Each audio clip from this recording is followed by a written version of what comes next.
Sales Wisdom podcast with Mor Assouline today. He is founder at From Demo to Close, aka FDTC.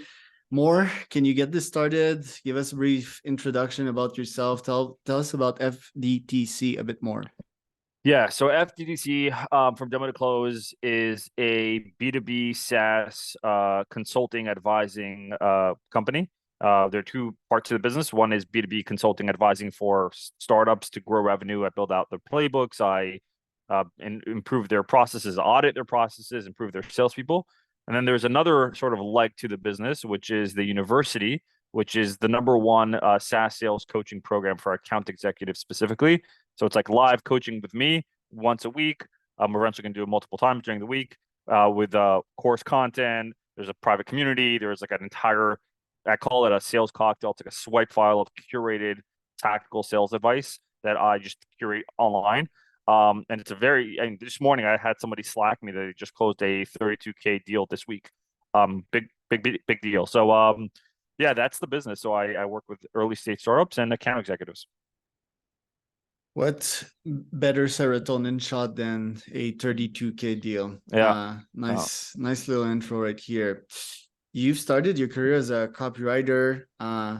You then moved to lead gen for a real estate company, Keller Williams. I also started my career generating leads for these realtors. Got many headaches in the process, so I kind of left that aside. You progressed as a SaaS marketing advisor. I want to hear more about you getting in the SaaS world, because you got in quite early, quote unquote, in 2015. What brought you to the SaaS world? Yeah, so it all started when I was in real estate. A year after, they say the first year of real estate is the hardest. So a year goes by, I'm sitting in the office. It was a tough year. I wasn't really making money. I had a couple of deals that I closed. That was about it, but that was expected. And I already maxed out my credit card. And I was reading an article that Redfin, which is like an online real estate brokerage, bought out some sort of local mom and pop brokerage.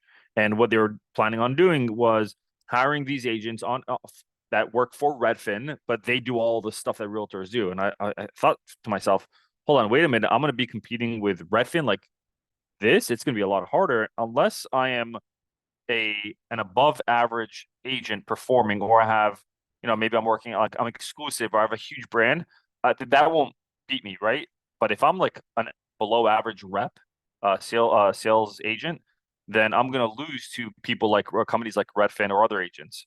And I really took a stock of my whole year, like introspective, and I was like, maybe I should be joining startups. That's the move there. Maybe I should be joining tech startups and maybe go into like the real estate in the tech industry. And so I consulted a few sort of mentors, and they said, hey, you can always come back to real estate. I think you're right. You should maybe try to ride the wave of tech. And so I made a major pivot, and I was really full throttle gung ho on real estate. I really wanted to stick in real estate, but then I made a complete pivot, got into tech, worked for a couple of startups. I didn't know what I was doing, but I just wanted to be in a startup game in the tech space, and that's how I got here. Yeah, and I see you've got your first acquisition quite early in the game. So you were VP sales at this law practice firm, I guess. Law practice management software, so kind of a SaaS. Yeah. How did that? Well, first, let's start. How did you scale the GTM team to get to that acquisition? And then how did the acquisition feel? Because I guess you have got a couple of shares in the process. I actually didn't. I didn't get any. Yeah, but it's okay. I got my PhD in go to market. I mean, so I joined the company. There were two founders. I was the first official employee, and I was doing a little bit of They everything. didn't give you shares, like that's what, and especially with your entrepreneurial personality, didn't that bother you?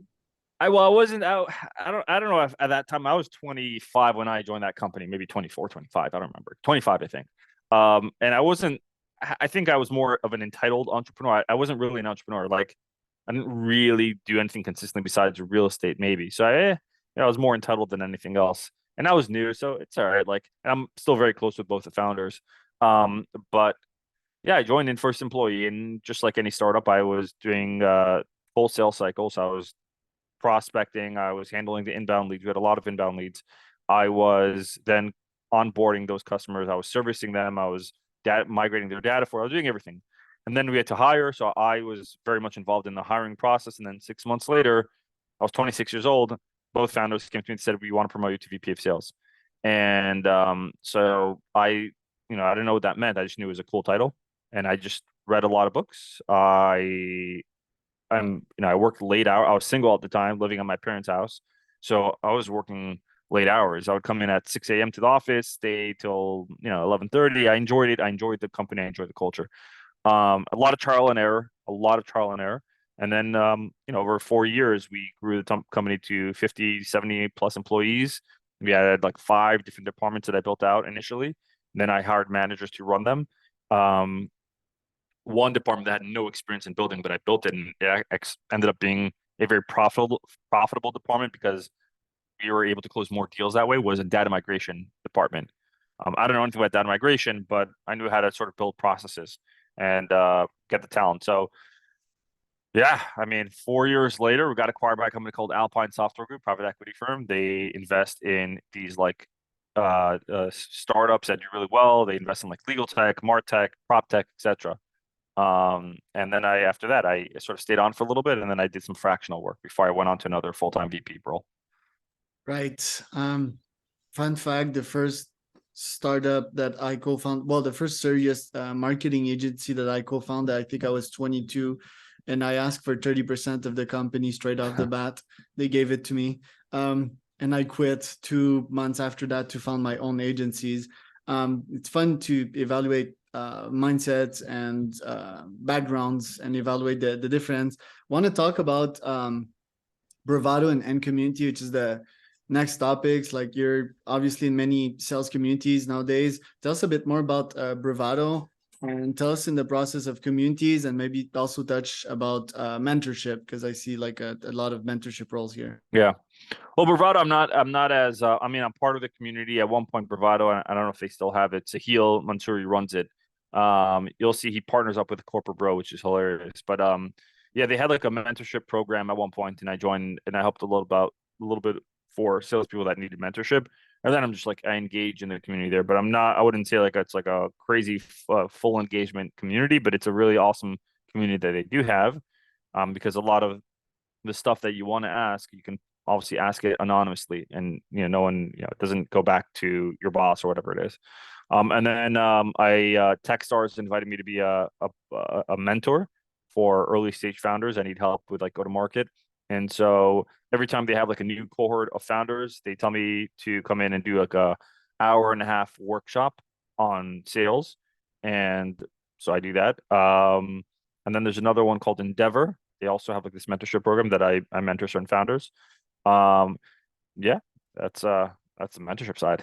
Tell us about the power of community. Like, salespeople are very strong on community. Sales is hard, emotionally. Also technically, you need always to learn the latest, not tactics, but mental models in sales, and how to serve the customer better. Let the product features speak for themselves and make them more evident. To me, like, the peak of sales is straight up honesty, and really solving problems for your customers, not selling them stuff. So what's the importance of community in sales to stay up to date and to help you reach your own goals/quotas? Yeah, I mean, so a lot of the conversations, we're talking from I need someone purchasing product perspective. A lot of that happens internally, or within your own little network. So for example, if I want to go to a restaurant, I'm probably not going to go to Google reviews first. I'm probably going to go to a friend and say, "Hey, have you been here? What do you think? What did you like? What the price?" And then I'll go to Google reviews. That's just how buyers buy. They ask their closest people that they trust, and then they sort of explore other options. Community is sort of the same way, where you want to buy a new pair of headsets, you're going to go to your friends or a community and say, "Hey, I'm trying to buy a new pair of headsets. I need a noise canceling, blah, blah, blah." And then the community is going to share their feedback, their advice. If you're part of, as a salesperson, if you're part of these communities and people are asking questions around particular problems that they're having, and you're one of the first ones to chime in and add and give them an answer that's pretty tactical and strategic and very smart, and wise, that's a way where you can actually attract inbound leads. Just the other day, somebody in the pavilion community asked, or 2 weeks ago, whatever it was, they need help improving the way they coach their salespeople. So I said, hey, I'm happy to jump on a 30-minute call. My intention wasn't to sell them, and I never pitched them anything. My intention was to give very good value. If they like it and they want to ask me about my services, I'll tell them. If they don't, that's fine too. So he said, okay. So we got on a call yesterday, and I spent 30 minutes giving him really like all the stuff that I knew about coaching as much as possible within 30 minutes. And he was writing it down. He was like, fantastic. He's like, what do you do? And I told him I have my consulting, I have my advising, my training, etc. And he's like, that's actually something we want to do. I'm definitely going to look at this. We're not going to do it right now, probably next quarter, but let's be in touch. I was like, great, let me know. Like, I'm not trying to sell you anything. I'm just trying to help you. And so if you do this at scale where you're part of multiple communities, then you can do some damage. Your name is going to be shared also. For example, I'm part of the Rev Genius community. Somebody posted a question like, hey, I need to improve my demo to close skills. Anybody know of and I need a consultant, not really a course. Anybody know of anyone? Within minutes, everyone tagged me. Check out more, check out more. So I've done that. They probably tagged me because I post content on LinkedIn, but that conversation happens in communities. The classic cliche saying your net worth is your network. That's the power of community. It's really true, especially now, even more so. Fully agree. I feel the world of sales is shifting through that. People in the future, I think they'll only buy part of their communities as members. They will be part of many communities, and I feel they will buy almost solely off trust. Community is trust, community is value. Want to get to your advisory role. How do you get these deals? Do they come organically? And what does the deal look like? Do these companies pay you monthly to advise? Do they give you shares? What's the deal here? Yeah. It's mostly coming inbound. I do prospect. One of my first few clients when I launched my business 18 months ago, 19 months ago, was from cold emailing. And so it's a mixed batch, but most recently a lot of inbounds. And the scope of work is all custom depending on what they need. So for example, I just sent a DocuSign to somebody. They need they're a software company. They have the US market, but they're not doing as well.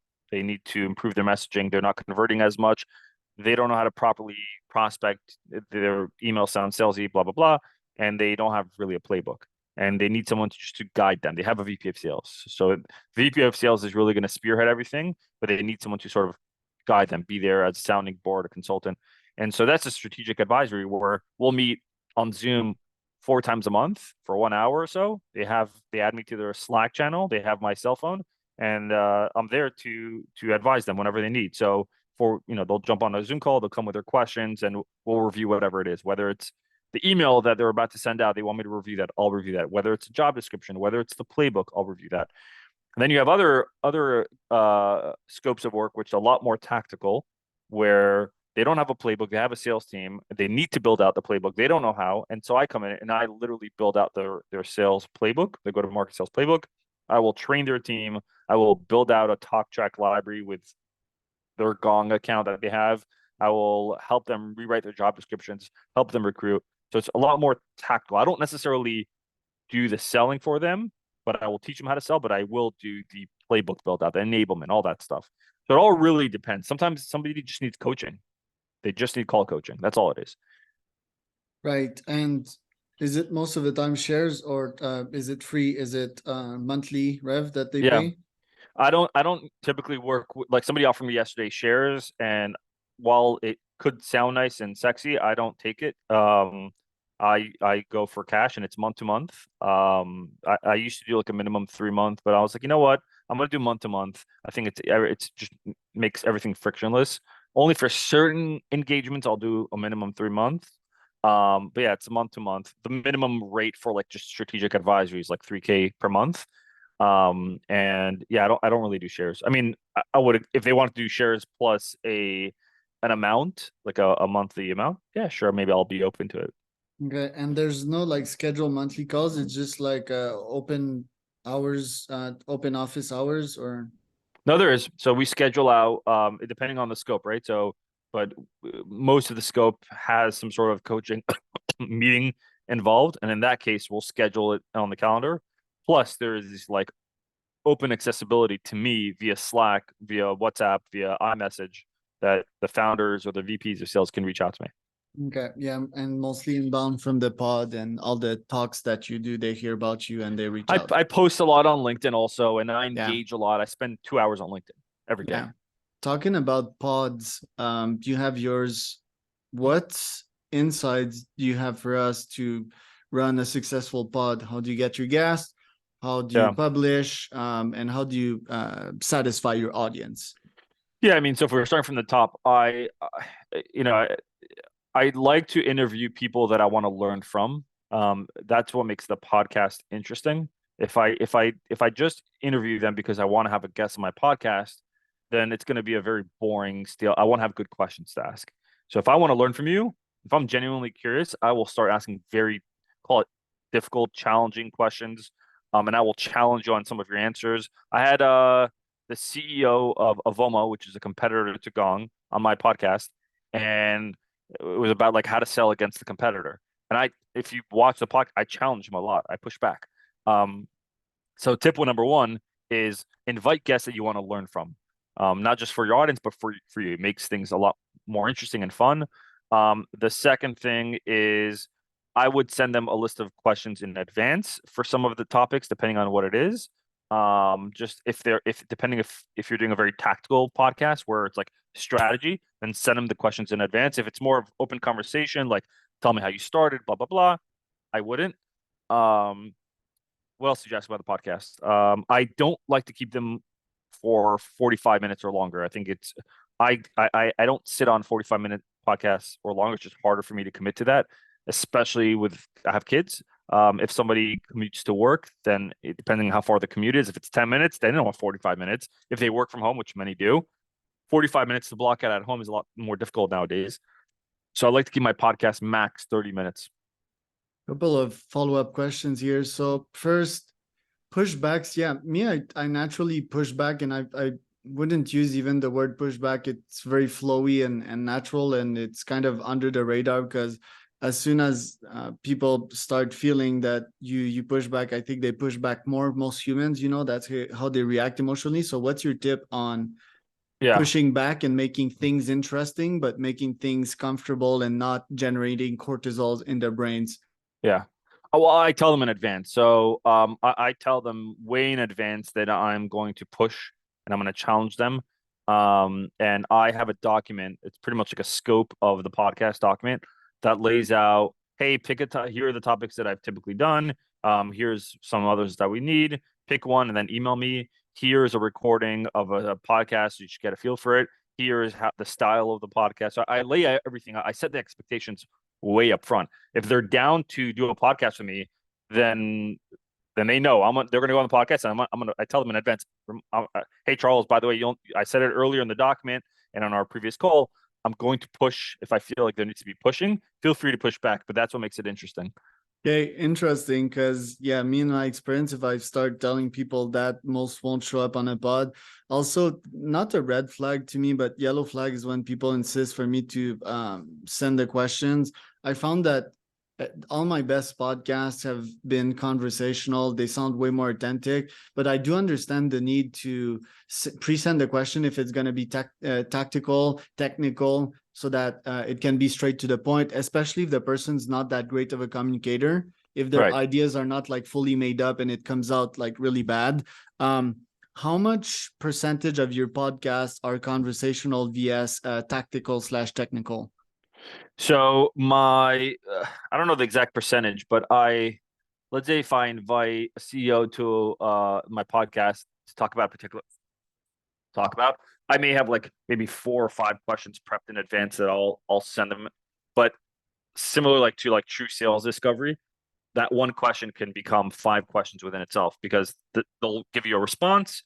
You'll either have enough information and move on to the next one, or you won't, and you'll double down. You'll double down on the question and ask them to expand. So those additional questions that are not prepped, I mean, those make up a majority of the podcast. Yeah. The initial questions that you'll hear on my podcast, those are prep. Usually those are like three or so.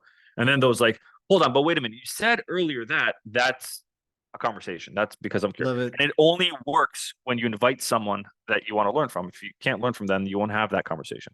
Yeah, needs to be a high level person as well to mentally spar. In sales, it's easier because us salespeople, we've been doing that forever. To me, podcasting was such a natural extension. I've been speaking to 15 plus people for the past decade a day. So it's just like having another conversation. I want to ask though, and double down on the last question. We've seen podcasts like Entrepreneur on Fire go like full tactical, like they present the question and they call them masterclass, right? I'm interviewing John next week, and John's selling the bot apparently for 15 million. So I guess there's some scalability behind that model. I also seen that to come on John's spot, and somewhat rightfully so, I think you need to pay like 3 or 5K per podcast. What do you think? Wow. Yeah, that's interesting, right? What do you think about the paid vs free model? To In be as a podcasting, guest? right? Yeah, in podcasting. And yes, as a guest, obviously. I'm not. I'm okay for the sponsorship side. I don't like the idea of have to pay to be a guest, but it's I guess similar to like you pay to be on someone's newsletter to be exposed to their audience. So I think if you're if you're someone that because if you're someone that isn't as well known and you really want to be well known and you're not really going to get an invite to that type of podcast, then similar to reaching out to influencers to say, hey, can you make a post about this? I guess that's the same thing. Um, I think what makes podcasts interesting is when it's an invite type of scenario. But I mean, I can see the model working, right? Like, let's just say I had a podcast with 1 million downloads a month, and it's invite only. And if you do outreach to join my podcast, I'll evaluate your profile. But since it was an invite and you're not my exact person that I bring on, I'm going to charge for it. Yeah, I see a place where you can monetize something like that, maybe once a month. When it's your business, right? So I think in John's case, it's genius. He didn't start it that way, by the way. Back in the days, it was still free, right? So he accumulated the audience, and the genius behind it is that John is really financially oriented. He puts his monthly reports, right? How much he makes on a monthly basis on his website religiously since the last 7 years. And I think his intention now is to exit. And if you want to exit, well, John's no longer part of the equation, right? So there's going to be another podcaster that's going to ask the questions and so forth. The model's already set. You're going to make 3K per day, Yep. one guest a day, and that's why he can justify mostly the 15 million plus exit. By the way, I'm going to ask him. I'm going to keep you posted about that for next week. Last question, more like you're father now. You have a family. What habits do you install in your current life to keep yourself productive and be a good father? I think with 3 kids, and my oldest is 3. So I have a 3, almost a 2, and a 4 month.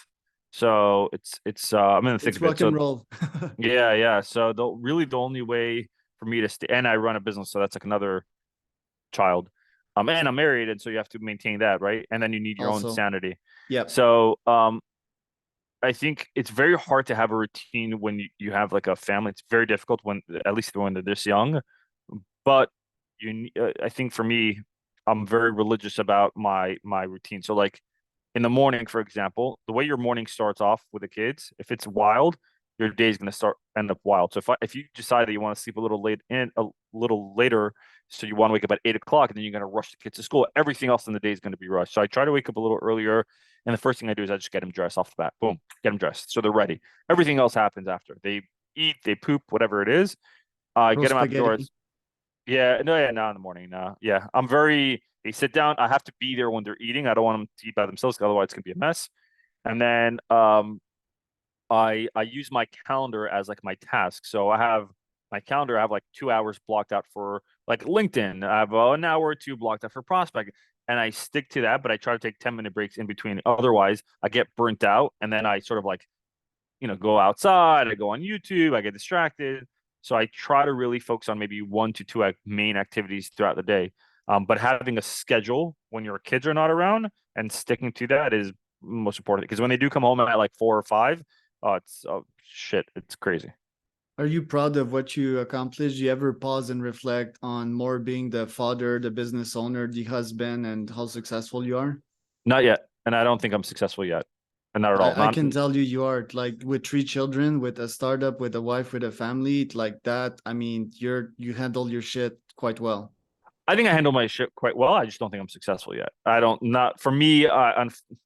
I think I have On a a financial level, maybe you're talking, but like on a global and holistic level, like yeah. On I a mean, financial that's level, I pretty definitely impressive. yeah, I appreciate that. On a financial level, I definitely don't think I'm successful. Yeah, same Um, here. I have the same view, and I mean, I have 10 dogs at 8 puppies right now. It's nothing. I think it's nowhere near like having 3 childrens and the chaos of macaroni throwing. So yeah, congrats to you for handling all of that, and I'll be interested to interview you in first in a couple months, but to follow up on you, let's say in 6 years, and see what's your answer back then, in the age of AGI. I'll probably have no hair at that time. So where can people find out more about you more? Yeah, they can check out my LinkedIn, or you can just go to, if you're a founder or a CRO, like a early or a VC, and you're listening to this, and you can just go to demo2close.com. You can learn more about what I do. If you're an account executive at a startup, then you can check out FDTC University, fdtcuniversity.com. That's the coaching program. And if you're interested in improving your sales game, on my LinkedIn profile, there's a little cheat sheet I created. It's 24 discovery questions to quantify pain. That's pretty damn fire. So I would check that too.